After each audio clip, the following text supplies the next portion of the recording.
Voilà, vous êtes sous les projecteurs. Vous voyez, il fait bon ici depuis ce matin. Effectivement, on est là pour bronzer. Donc, on va se retourner tout de suite vers Monsieur Doré. Et j'aimerais qu'on parle de cette ambition, et qui est plus qu'une ambition, qui est une stratégie en matière de mobilité propre traduite dans votre groupe. Voilà, donc on va parler un peu de logistique urbaine, mais je voudrais quand même dire un mot aux gens encore présents. Bravo à vous, parce que le nombre d'invités et le nombre de présentations était très très importante. J'ai fait une longue partie de l'autre côté aussi, et vraiment bravo à vous d'être là. On va parler de logistique urbaine, on a parlé ce matin de la Poste, on en a parlé avec Marie qui parlait de la Poste il y a 500 ans, avec Anne-Marie qui elle a parlé quand même de Louis XI. Alors on ne va pas dire que la logistique urbaine a démarré avec Louis XI, je vous rassure, quoique. Mais pour nous, c'est un projet prioritaire commun, ça fait partie de la stratégie du groupe. C'est travailler avec l'ensemble des métropoles et des grandes villes, travailler sur une ville durable, une ville à circulation à mode doux. Et donc on a travaillé avec les élus de l'ensemble des métropoles et des grandes villes. C'est peut-être des alliances, même si on n'a pas encore été jusqu'à l'usager, mais les facteurs sont prêts à aller jusqu'à l'usager pour savoir ce que veulent les clients. Vous l'avez compris avec François Roguet tout à l'heure. On a donc travaillé avec ces grandes villes et on a sorti 3 actions majeures pour les grandes villes. Le premier, c'est dépolluer. Ça, je pense que tout le monde est capable de comprendre avec ce qui s'est passé ces derniers temps sur Grenoble, sur Chambéry ou sur l'Île-de-France. Le deuxième, c'est décongestionner, et principalement les centres-villes. Et le troisième, parce que ça aussi, ça reste important, il y a derrière des commerçants, il y a derrière des transporteurs, il y a derrière des usagers ou des clients, c'est maintenir l'accès au centre-ville, maintenir l'attractivité du centre-ville et les commerçants du centre-ville, maintenir les clients. Voilà, tout ça donc fait parfois du paradoxe entre décongestionner, mais quand même laisser vivre et développer ces centres-villes. Et ici, sur Nancy, vous le voyez encore plus avec la création depuis un an d'un poste de développeur sur les commerces du centre-ville. Donc à partir de cela, qu'est-ce qu'on a fait ? Je vais accélérer un peu parce qu'on est très très en retard. Et donc je vais vous parler simplement, et puis les élus politiques étant partis, je vais vous parler simplement de la ville de Nancy. Sinon j'aurais parlé de Strasbourg, de Mulhouse, de Reims, de Troyes, mais je vais parler de Nancy, de Metz bien évidemment. Parce que je travaille aussi à Metz, sans mettre de casque, je rassure Jean-Luc Boll. Nancy, donc, comment ça se résume sur Nancy ? Nancy, on a, pour la métropole, 86 véhicules qui circulent pour le courrier et le colis. Dans ces 86 véhicules qui circulent, il y en a 30 qui sont électriques. Ça fait déjà 35% donc de notre parc qui est un parc électrique sur la métropole de Nancy. Et puis vous rajoutez 44 vélos à assistance électrique, 62 tournées piétons. Vous voyez aujourd'hui que sur la métropole de Nancy, on est déjà très très fortement durable, en tout cas à mode doux, à émissions faibles. Et tous ces véhicules que nous avons dans le centre-ville, en fin d'année, à 100%, ce sera en mode doux, ce sera à émissions faibles, avec que des véhicules électriques, des piétons bien évidemment, des vélos à assistance électrique et du GNV. Voilà. Et tout ça, on va le faire dans toutes ces grandes villes, dans toutes ces métropoles que j'ai citées. Strasbourg est déjà fait, vous l'avez vu. Et deuxième point que je voudrais ajouter à ça, parce qu'on a beaucoup parlé aussi du numérique, du e-commerce, c'est la mise en place des consignes. Aujourd'hui, nous mettons des consignes avec notre accord avec la SNCF, Gare et Connexion, dans toutes les grandes gares. Metz, c'est fait. Thionville, c'est fait. Nancy, ce sera bientôt fait. On a un peu de travaux à faire à la SNCF à Nancy avant d'y mettre des consignes. Et on a travaillé, et là je voudrais saluer vraiment Strasbourg, à la fois la ville, l'agglomération, mais aussi la société de transport CTS, parce que nous avons réussi, avec Pick-up, à positionner des Pick-up au cœur de circulation de Strasbourg, donc une facilité pour récupérer ces colis. Voilà donc... Voilà ce que nous mettons en place aujourd'hui à la Poste en termes de logistique urbaine. Merci Monsieur Doré. Alors Pascal Terrien, donc, qui est directeur de l'Institut européen de recherche pour l'énergie, va nous parler d'innovation sur un fond de quelques images et nous parler en particulier de cette plateforme de simulation. Oui, je vais partir d'un peu loin et aller un peu loin au demeurant, en commençant par dire que la ville de demain se crée aujourd'hui. C'est simple, mais on est en plus en phase d'une urbanisation sans précédent. La Chine construit une ville comme New York chaque année. Et donc tout ça, ça amène à des enjeux environnementaux, sociétaux, énergétiques d'un ordre de grandeur absolument faramineux. Et ça fait qu'on ne peut plus penser la ville de demain sans intégrer ces dimensions énergétiques et ces dimensions d'émissions de CO2. Et donc ça nous a amené, EDF et puis notre centre de recherche en Allemagne qui s'appelle IFER, à innover pour le développement durable des villes. On a créé un véritable outil d'aide à la décision pour la planification de la ville de demain, en utilisant les données des villes, en utilisant l'expertise des villes, l'expertise de nos métiers. Et on arrive à combiner et planifier des actions d'efficacité énergétique dans les bâtiments, pour les équipements. On arrive à combiner les énergies renouvelables, les réseaux énergétiques, électricité, froid, chaud, et puis les questions autour de la mobilité. Et on va jusqu'à regarder ce qui se passe sur la qualité de l'air, la qualité de vie. Tout ça pour dire concrètement que depuis 2013, on mène un projet avec la ville-État de Singapour, 5 millions d'habitants. On travaille avec l'agence qui est en charge de loger 80% des habitants. Ils avaient un plan de développement durable avec une longue liste d'indicateurs d'un côté, une longue liste d'actions possibles, encore plus longue de l'autre. Et il leur fallait définir une stratégie de développement durable. Et en fait, ce qu'on leur a amené, ce n'est pas des recommandations et un papier, d'autant plus qu'ils ne voulaient pas qu'on décide à leur place, ce qui arrive assez souvent aujourd'hui auprès des communautés urbaines.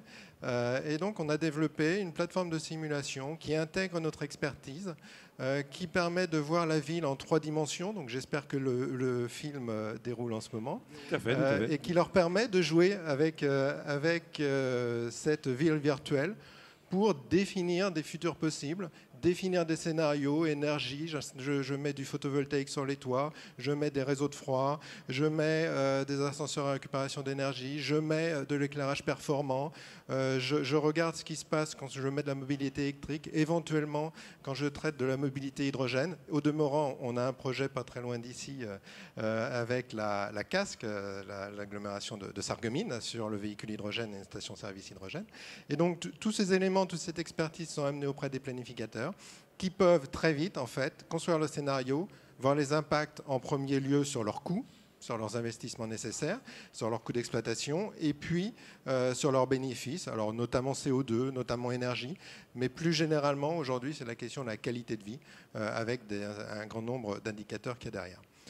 Au-delà de cet outil en fait, qu'on a développé pour Singapour, mais qui est applicable à un grand nombre d'autres villes, en fait, c'est une approche de co-construction avec les architectes, les urbanistes, les élus, les ingénieurs, il en faut aussi, les techniciens, les entreprises du domaine privé, qui permet en fait de se définir, de s'imaginer des scénarios de développement et très vite de tester les aspects technico-économiques grâce à ce genre d'outils numériques. Donc on l'a fait pour la reconversion, la future reconversion de l'aéroport de Tegel à Berlin. Mais l'exemple le plus marquant que j'aime bien, c'est un des 9 satellites de Shanghai qui s'appelle Lingang, 42 km² en cours d'aménagement et de construction. Et en fait, grâce à ce type d'approche, on divise par 2 les émissions de CO2 et on fait moins 10% sur la facture énergétique. Donc voilà, alors on m'a souvent posé à la fin de mes interventions, vous n'aurez pas le droit à des questions, mais c'est quoi pour vous la ville de futur? Et en fait, la ville de futur pour moi, c'est celle qu'on arrive à construire ensemble avec notre intelligence collective et puis avec cette nouvelle intelligence numérique. Bravo pour cette parfaite maîtrise de ce question-réponse que vous avez animé vous-même. Très bien, on peut vous applaudir. Alors Christophe de Cessart, vous êtes directeur client territoire Est GRDF. Votre contribution alors, à cette notion de décarbonation des villes? Alors, qu'un distributeur de réseau de gaz vienne vous parler de décarbonisation, ça peut sembler quand même un peu iconoclaste. Et pourtant, je vais m'y essayer en vous illustrant au travers de 4 thèmes comment ceci peut se mettre en place en termes d'accompagnement des collectivités, des bailleurs ou des clients. Un premier point qui est une évidence mais que je souhaite rappeler quand même, c'est que pour éviter l'émission de CO2, encore faut-il pouvoir essayer de brûler le moins possible d'énergie au départ, Donc la maîtrise de l'énergie, ça reste quand même la première responsabilité de chacun, et c'est quelque chose qu'entre énergéticiens, on promeut souvent, et l'ADEME, bien sûr, nous accompagne là-dedans. Alors, les diminutions de consommation, il faut par contre, si on remet l'humain à l'intérieur, ça ne va pas se faire simplement par le numérique. Vous le disiez, monsieur, en introduction, ce n'est pas parce qu'on met des compteurs, qu'ils soient intelligents ou communicants, que d'un seul coup, on va avoir de la maîtrise de l'énergie. C'est une illusion de le penser. Il faut pouvoir, à partir du moment où les données seront à disposition, et c'est bien l'objet des compteurs communicants, c'est de mettre des données fiables, régulières à disposition, que ces données, on les redonne aux citoyens, on les redonne à la collectivité pour que ceux-ci puissent se les approprier, les maîtriser, les étudier, et à partir de là, engager des programmes de maîtrise de l'énergie qui aient du sens. Donc le débat autour de la donnée, elle est captée. L'important, c'est vraiment de pouvoir la redonner à l'utilisateur, à celui qui va pouvoir en faire quelque chose.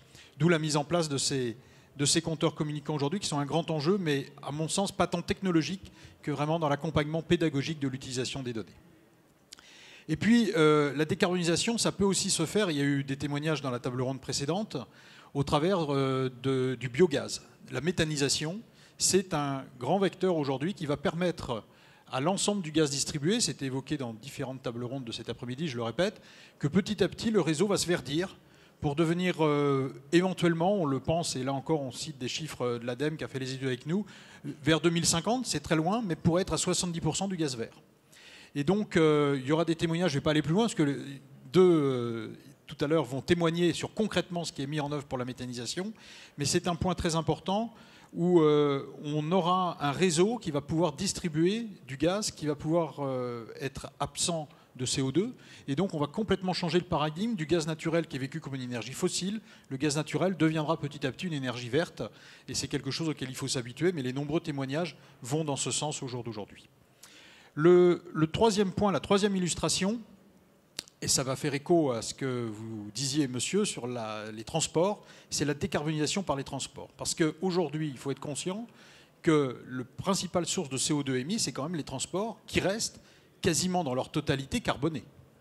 Ce qui roule, ce qui utilise la route est essentiellement carboné. Il y a bien sûr quelques initiatives heureuses, telles que vous nous avez décrites, de véhicules alternatifs, mais essentiellement c'est là. Donc là, il y a un gisement très important pour la décarbonisation. Et aujourd'hui, nous accompagnons beaucoup d'entreprises, dont La Poste qui témoignait précédemment, mais aussi beaucoup de collectivités, sur la mise en place de solutions de gaz naturel carburant. Et je voudrais juste insister sur la complémentarité. C'est-à-dire que les débats de vouloir être tout électrique ou de vouloir être tout gaz ou tout autre sont des débats qui, à mon avis, sont des débats du passé. C'est vraiment la complémentarité qu'il faut rechercher. Et votre illustration au niveau de ce que vous avez fait à la fois avec des vélos, des véhicules électriques et des véhicules au gaz naturel le montre. Il y a des utilisations, il y a des usages pour chacune des énergies et chacun en complémentarité les uns avec les autres. Mais là encore, il faut remettre l'humain à l'intérieur de cela parce qu'il faut que ce soit l'homme qui, par ses habitudes, des fois va être contraint de changer ses habitudes. Et vous citiez l'exemple des places de parking qu'on s'échange. Peut-être que la solution, elle est plutôt de s'échanger des voitures que des places de parking et des voitures avec tel type de motorisation. La dernière illustration que je voudrais évoquer, c'est celle que nous avons aujourd'hui des énergies renouvelables électriques qui, très souvent, sont des énergies intermittentes, c'est-à-dire qui sont produites aux aléas de la nature, c'est-à-dire quand il y a du soleil ou quand il y a du vent. Ces énergies renouvelables sont effectivement très utiles au bilan énergétique. Par contre, comme l'énergie électrique se stocke mal ou très peu, ça pose un problème de pouvoir mettre en concordance la consommation avec la production. Et donc ces énergies électriques renouvelables, paradoxalement, parfois elles sont produites pour rien, ou paradoxalement, des fois elles sont considérées comme des déchets qu'il faut racheter. Or, il y a des solutions aujourd'hui qui permettent de transformer cette énergie électrique via l'électrolyse en hydrogène, et l'hydrogène combiné au CO2, et là encore on décarbonise, puisqu'on va capter du CO2 fatal ou issu de méthanisation. Eh bien, à partir de là, on peut refaire du CH4 qu'on remet dans le réseau de gaz naturel. Et donc, le réseau de gaz naturel devient un formidable vecteur des énergies renouvelables électriques. Donc, ça paraît un paradoxe, mais c'est une réalité. Aujourd'hui, des pilotes sont en train de se mettre en œuvre, y compris dans la région Est. 2 pilotes de méthanation vont se mettre en œuvre dans les prochaines années. Et c'est un autre vecteur possible de décarbonisation. Voilà, donc j'espère par ces 4 illustrations vous avoir montré que malgré qu'on soit un distributeur de gaz, eh bien on peut être un acteur de la transition énergétique et donc de la décarbonisation. 4 illustrations en 5 minutes, bravo. Merci. Merci. Alors justement, on parlait du complément d'information que nous allons avoir en matière de développement de la méthanisation. Et puisque Grégory Lanoux a saisi le micro, il est directeur de Biogaz Valais. On lui laisse la parole. Merci beaucoup de me céder la parole. Merci aux organisateurs d'avoir mis un peu la lumière sur la méthanisation, le biométhane. Et alors moi, je serai moins brillant que mon prédécesseur puisque je ne vais développer qu'un exemple, mais qui me semble assez parlant. C'est un beau projet que l'on mène, nous, Biogaz Valais, association qui fédère aujourd'hui à peu près 80 acteurs de la filière, 80 acteurs qui sont positionnés partout en France et qui ont pour objet d'apporter des solutions au marché, au bénéfice des porteurs de projets, qu'ils soient agriculteurs, collectivités industrielles ou groupements de tous ces types d'acteurs. Donc ils vont fabriquer des pompes, ils vont être énergéticiens, opérateurs de réseau, ils vont fabriquer des moteurs de cogénération. Et tous ces acteurs, en fait, nous nous sommes rendus compte qu'ils détenaient dans leurs cellules de R&D, que ce soit de petites PME ou de grands groupes, des innovations. Des innovations qui sont souvent sur étagère, qui ont fait l'objet de programmes de recherche en collaboration avec d'éminents instituts et qui s'arrêtent à l'échelle du pilote. Donc on a monté un beau projet, on l'a fait cofinancer, on a un pilote sur son étagère et puis il faut remonter un projet pour pouvoir passer du pilote à l'échelle 1. Et nous, ce que l'on propose, c'est d'avoir un outil, une plateforme mutualisée d'innovation pour pouvoir accueillir l'ensemble de ces innovations en louant cette plateforme qui doit permettre de faire le développement, le passage du petit pilote à une échelle 1 et de certifier les performances de ces matériels, de ces procédés pour pouvoir ensuite aller voir son banquier, aller voir un fonds et faire financer le développement des entreprises qui créent de la valeur sur les territoires. Car ce sont nos entreprises qui créent de la valeur sur nos territoires pour fournir à nos territoires une énergie qui va permettre de garder l'activité sur ces mêmes territoires. Donc on est bien dans une logique d'économie circulaire avec le cas applicatif de la méthanisation. Et c'est à travers un outil mutualisé qu'on permet au tissu, qui est principalement un tissu de PME, de pouvoir irriguer le marché.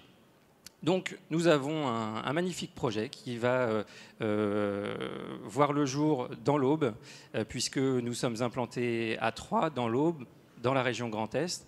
On en est très fiers. Pour autant, notre périmètre est tout à fait national, hein, notre champ d'action est national. Donc, cet outil de travail sera là-bas. C'est une unité de méthanisation, une cuve de 400 mètres cubes, l'équivalent d'une production de 50 normomètres cubes, donc une petite production de gaz, mais qui doit permettre de pouvoir faire ce passage à l'échelle 1. Donc, accélérer la mise sur le marché des innovations détenues par les entreprises de la filière pour rendre la méthanisation moins chère pour les porteurs de projets à l'investissement, moins cher au moment du fonctionnement et faire en sorte que, ce marché se développe en France. Il a une véritable complémentarité, vous le soulignez tout à l'heure, avec ce qui peut exister par ailleurs. On est dans une logique à la fois, c'est ce qui est tout à fait pertinent avec la méthanisation, de traitement des déchets, de la biomasse, bien entendu, et de production d'énergie, tout en n'ayant pas une énergie qui va brûler ce déchet, mais qui va le transformer. Il va avoir une valeur agronomique derrière, puisqu'on va avoir un produit qui s'appelle le digesta, qui va pouvoir retourner au sol. Donc on a des boucles qui s'opèrent, qui sont vertueuses. On a des innovations qui sont détenues par les entreprises et par les labos de recherche. Je mets un tout petit peu la lumière aussi sur d'excellents laboratoires de recherche qui sont partout en France. On a notamment, parmi les acteurs de la recherche, dans le top 10 de la méthanisation à travers le monde, au moins 3 ou 4 grands noms en France. Donc, vous voyez, on a des viviers, il faut les exploiter, il faut que cette recherche puisse percoler à la fois sur les territoires et dans les entreprises. Donc des startups voient le jour, des grands groupes les accompagnent. Encore leur faut-il un outil de travail pour pouvoir avancer et que ces innovations arrivent sur le marché et soient financées surtout. Et donc pour ce faire, dernier point, nous avons mis en place un partenariat avec un fonds qui est en capacité de financer le développement de ces entreprises. Donc, quand elles vont chercher des capitaux pour financer ces innovations, elles vont pouvoir aller voir ce fonds et il va pouvoir les accompagner dans leur développement, les positionner leaders de leur marché et puis les amener à l'international. parce que la méthanisation à la française devient le modèle dominant. Vous avez beaucoup entendu parler de l'Allemagne sur le sujet, qui fait de la méthanisation principalement avec des mono-intrants, culture dédiée. La France a pris le pari de faire de la méthanisation avec principalement des déchets organiques. Eh bien, ça devient le modèle dominant, donc on a une carte à jouer. Brillante intervention dans un timing parfait. Qu'est-ce que vous voulez qu'on rajoute, hein? Vous disiez, monsieur de Zessar, ça va être difficile de passer après lui. Eh bien, écoutez, bravo, on va vous applaudir. Merci. Alors, avec un acteur incontournable dans bon nombre de villes, nous accueillons Éric Lahaye, qui est le directeur régional Veolia Eau. Alors, en matière de solutions durables et décarbonées, vous êtes l'acteur pour bon nombre de collectivités. Quelles sont les actions que vous menez? Et donc, effectivement, en termes de décarbonatation, nous utilisons essentiellement, comme on l'indiquait ici présent, les eaux usées comme un déchet, qui ont été pendant des années considérées comme un déchet dont il fallait se débarrasser. Et en fait, ces eaux usées possèdent un potentiel énergétique très important qu'on peut aujourd'hui, grâce aux évolutions technologiques, valoriser et utiliser. Le tout premier, c'est la chaleur de ces eaux usées. En fait, les eaux usées, quand elles sont rejetées au réseau d'assainissement, sont chaudes généralement, après utilisation d'un bain, d'une douche. Et donc, on arrive aujourd'hui avec des échangeurs thermiques à récupérer une partie de cette chaleur et la mettre à disposition d'un utilisateur. Cette technologie a été mise en œuvre, par exemple, à Aix-les-Bains, où on a mis en place un échangeur entre le réseau d'assainissement et un centre nautique qu'on arrive à chauffer en partie grâce à ces eaux usées.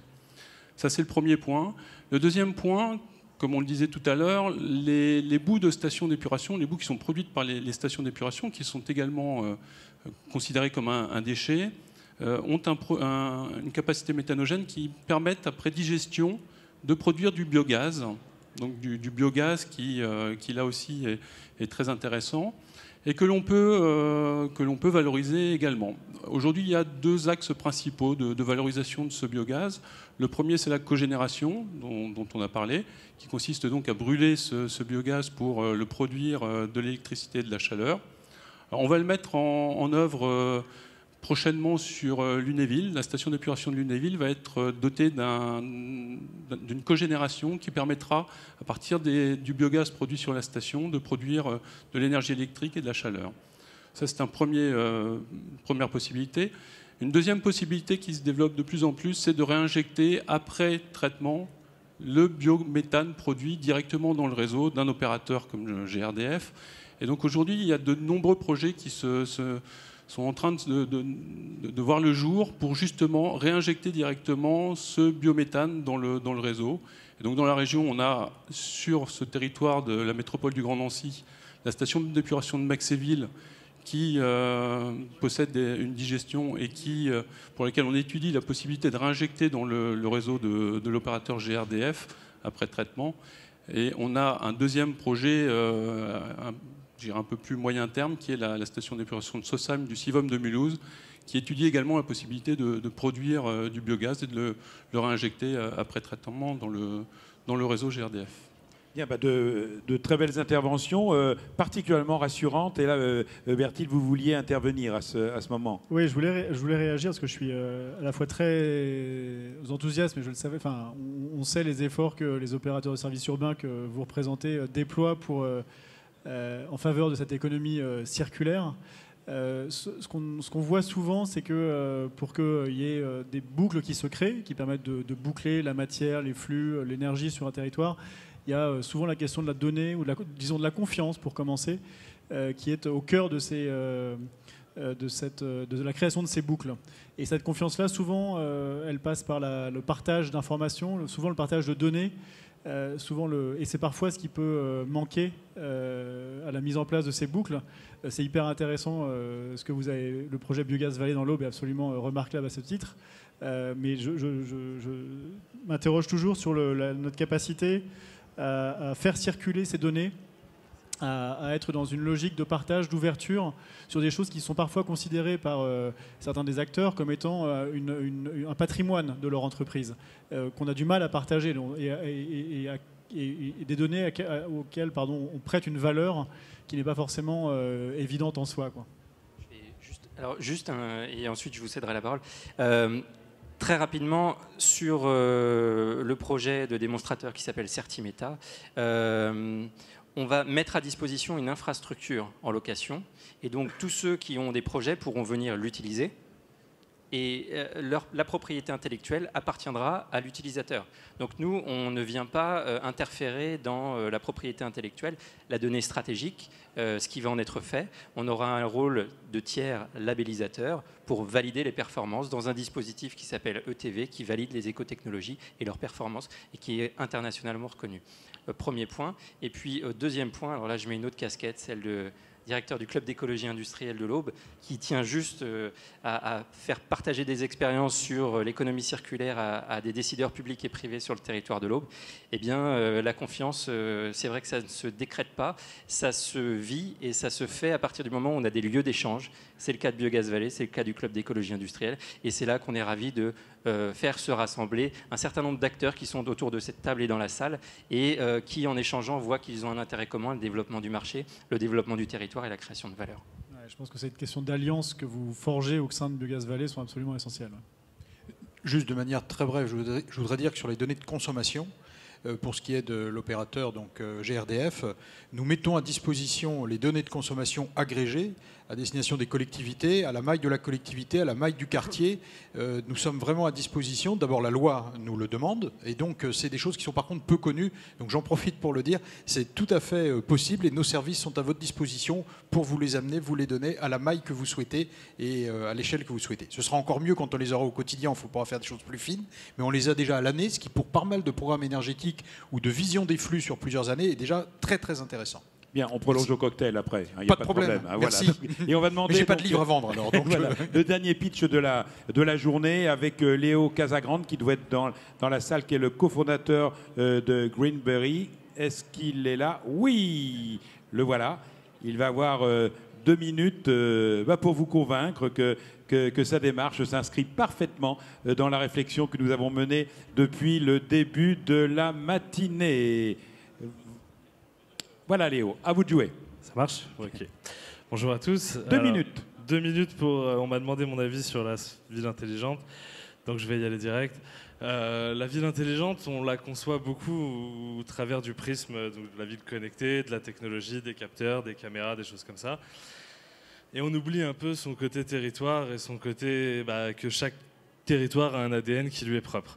Donc, dans les enjeux de la Smart City, initialement, qu'est-ce qu'une ville intelligente ou plus intelligente pour nous qui la vivons? Finalement, c'est une ville agréable à vivre, une ville vivable, une ville de services, où les services publics ou les services tiers, et une ville efficace, autant d'un point de vue énergétique que d'un point de vue service, que d'un point de vue environnemental, dans un contexte où on doit faire face à, et d'une part, des baisses de dotation, et d'une part, d'une pression environnementale et sociale de plus en plus grande.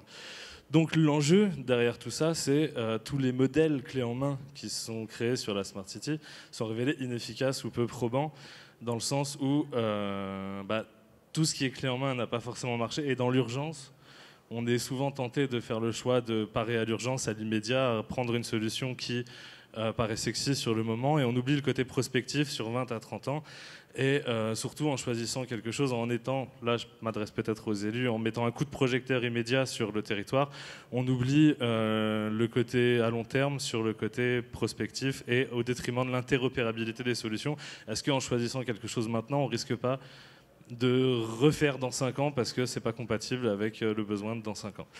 Et la Smart City clé en main n'existant pas, on ne peut l'inventer que dans l'expérimentation et dans le test, un peu comme en méthode agile. On vient de l'informatique, du développement, de l'open source.